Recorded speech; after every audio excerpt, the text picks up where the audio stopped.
Hello mga ka-nation! So yan, by request, maglilitsyon tayo ng manok. So yan na nga, kinuha ko yung mga herbs sa kusina. Yan, may parsley, may white pepper, may black pepper, at kung ano-ano pa.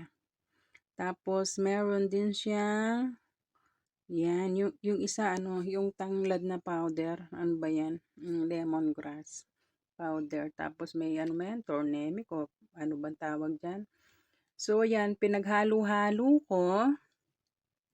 Konting asin, konting light soy sauce, and konting oil.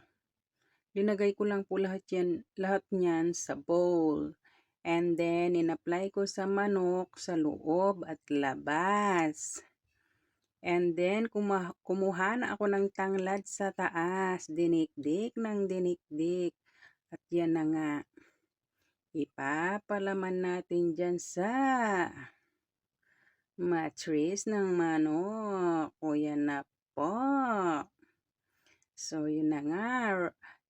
Nakamarinate yan. So, ilagay muna natin sa fridge. At least, mga ilang oras. Yan. Kasi mamayang dinner pa yan. So, kanina ginawa ko yan, kaninang umaga. So, yan na nga. Tinurn ko yung oven. Tapos, nung siyempre, painitin muna ng konti. Pag mainit na, doon mo ilalagay yung manok. And then, after that, ito turn sa 180 degree. Tapos, hindi masyadong malapit dun sa mainit, sa nagbabagang So, yan na nga. After siguro mga 15 to 20 minutes, yan na yan.